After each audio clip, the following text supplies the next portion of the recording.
Agora que nós temos os princípios básicos de programação, como que nós vamos acessar os dados?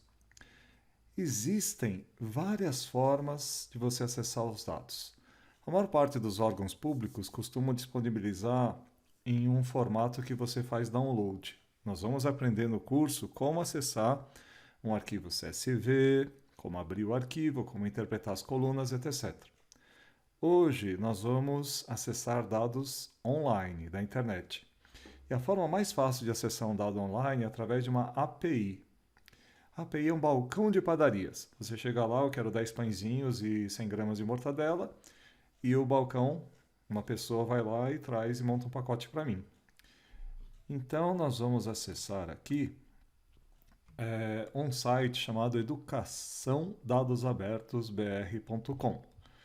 Se vocês entrarem aqui, educacaudadosabertos.com, é um site que está um pouco desatualizado, porque é do censo de 2013.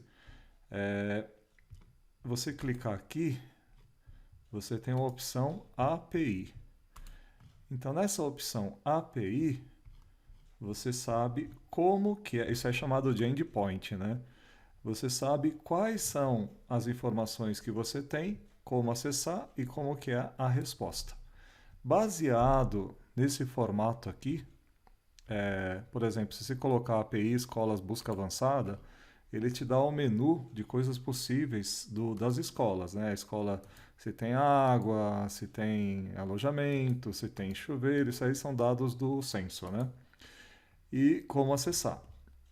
Então, aqui eu fiz uma pergunta, a URL, que é aquele endereço lá, e eu montei, se você for até o final, aqui começa aqui, busca avançada, interrogação, situação de funcionamento igual a 1, ou seja, são escolas que estão funcionando, e a situação, que é com energia inexistente, ou seja, não tem luz, não tem água e não tem esgoto. Então são todas as escolas naquele censo que não tem água, luz e esgoto. E aí eu vou utilizar uma biblioteca para acessar esses dados online, né? Então, essa biblioteca se chama Requests, que vocês provavelmente devem ter instalado. E essa biblioteca aqui, eu vou dar um get daquele endereço, montando os parâmetros de acordo com aquela receita de bolo que nós vimos. E JSON. JSON é o formato universal que todas as APIs devolvem. Com esse comando, eu converto o que aquele site vai me devolver em formato de dicionário. E aí eu vou imprimir os dados.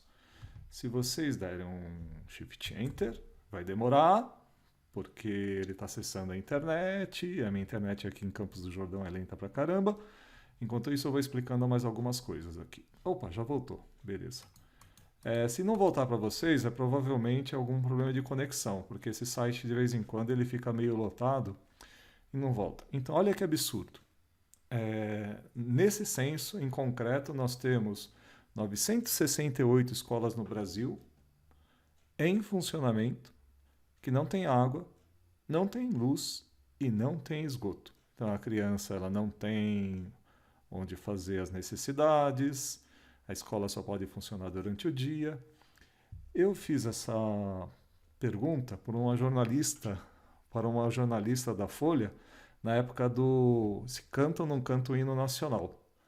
Então, é uma questão polêmica se deve cantar ou não deve cantar o hino nacional, mas o que a gente queria naquela época pesquisar se não existem coisas mais importantes do que cantar ou não cantar o hino nacional. Então, nesse censo, se a gente for ver, são 900, quase 1.000 escolas, né? É, o total de escolas é 200 mil, né? Mas mesmo assim, é, é um número considerável, né?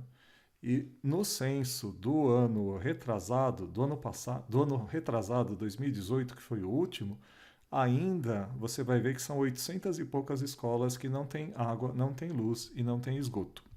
Como é que eu cheguei à conclusão dos locais onde eu pego os campos?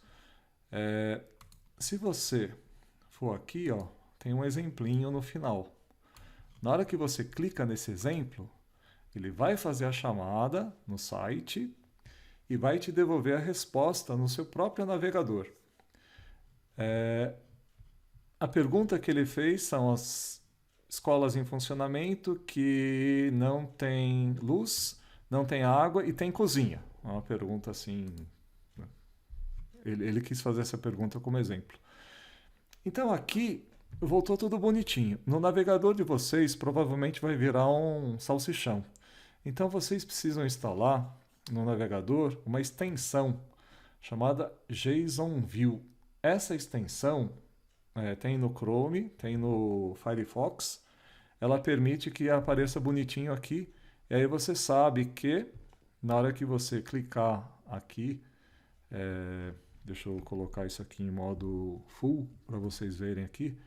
Na hora que você clica em 538, você vai ver assim que isso aqui é um colchetes, né?